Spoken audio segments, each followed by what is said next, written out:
It's California Edition. I'm Brad Pomerance. We are joined by John McMahon. He is the sheriff in San Bernardino County. And so I want to talk to you about carry concealed weapons permits. I know there seems to be a lot of confusion about what the law is because, as you know, back in February, there was a decision out of San Diego County which seemed to argue that, we'll call it the stricter standard for counties to issue CCW permits, that said it was unconstitutional. Yes, yes. And so where do we stand? Well, each county can do pretty much what they want to do because that Peruta decision out of San Diego County has been stayed at this point.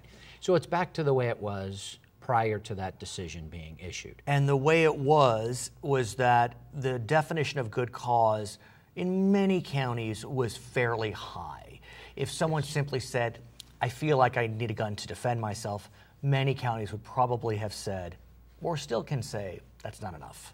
Correct. It's up to the discretion of each individual sheriff in the county and the police chiefs as well, because if you live in an incorporated city, the police chief has the right to issue a CCW.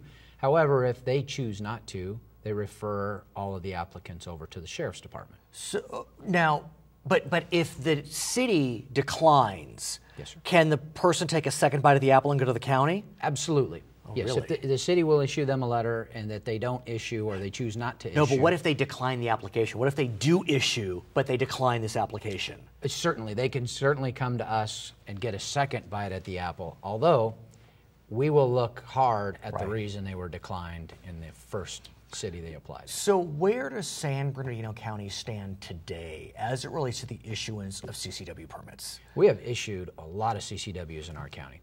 And when we look at good cause, our definition and interpretation of good cause is very broad in this county. So personal protection does meet the standard for good cause in our county. Whether it be that you own a business, you're out at night, you carry large sums of cash, go to the bank at night, that type of thing, all meets the conditions of good cause. Personal protection does as well in our county. So the decision in a lot of ways doesn't really impact your county because you were interpreting the good cause requirement fairly loosely, I guess one could say.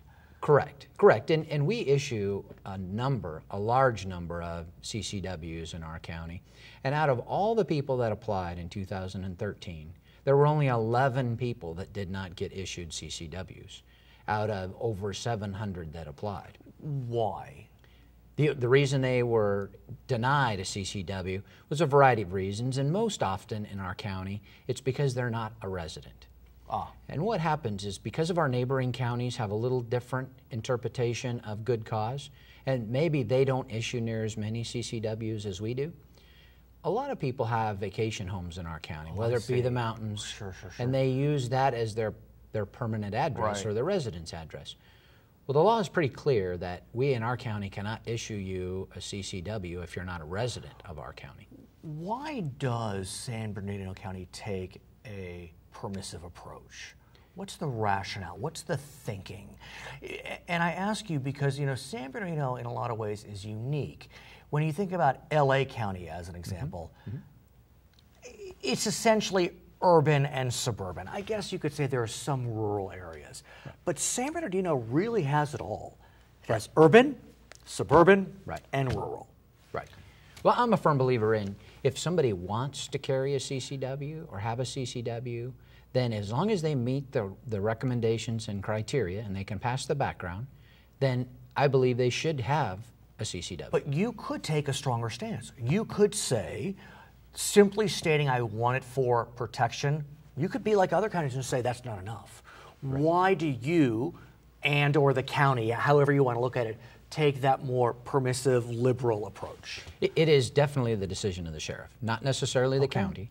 It's the decision of the sheriff and ultimately. You're the sheriff. And my belief is that under the Second Amendment, people have the right to bear firearms, should they choose, and if they want to carry them in a concealed manner and they're responsible, good moral character, and can pass the background, if that's their wish, then we will allow that. Now, under CCW laws, are they allowed to have bullets inside that concealed weapon? Yes, sir.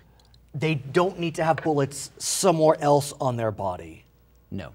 They can carry a loaded, concealed firearm. with that permit.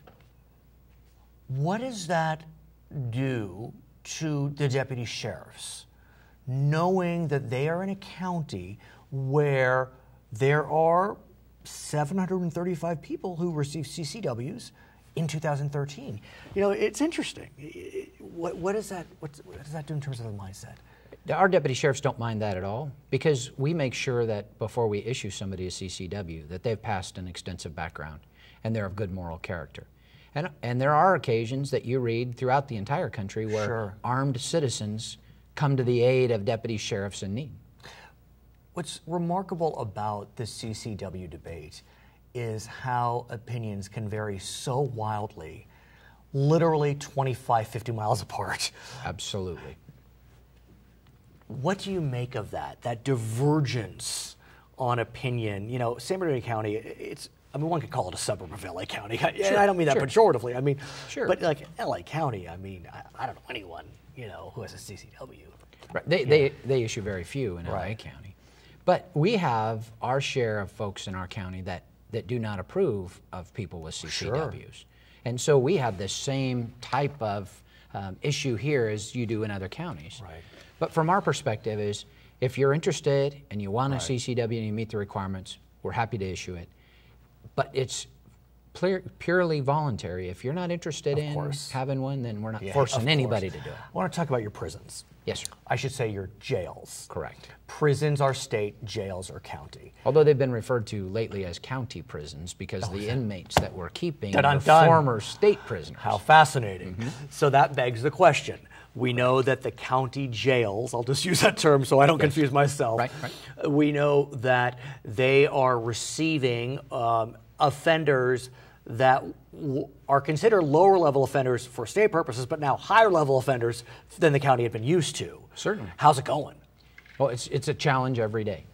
And we have released over 10,000 inmates early on their sentence just to manage our population. And let's talk about that. I mentioned to you the LA Times did a story a few weeks ago, maybe a month or so ago, and that story had a map of all 58 counties. I'm just going to take the LA Times at its word. Right. It indicated that San Bernardino County had the highest number of early releases per capita when compared to the other 57 counties. That's very possible. Right. And I think I've shared this before, but just to remind everybody, our jail system in October of 11 had 6,000 inmates in it. Right. So we were full then. Now we have more beds now because of the expansion in Adelanto. Exactly. But we were full then. We used to send 425 inmates a month to the state prison system under the old system prior to AB 109. Now we only send about 85 a month. So you have a full jail system in October of 11. Now you start keeping over 300 inmates a month that you used to get rid of. We have no choice but to release early. I read a study report from the Little Hoover Commission. Very interesting.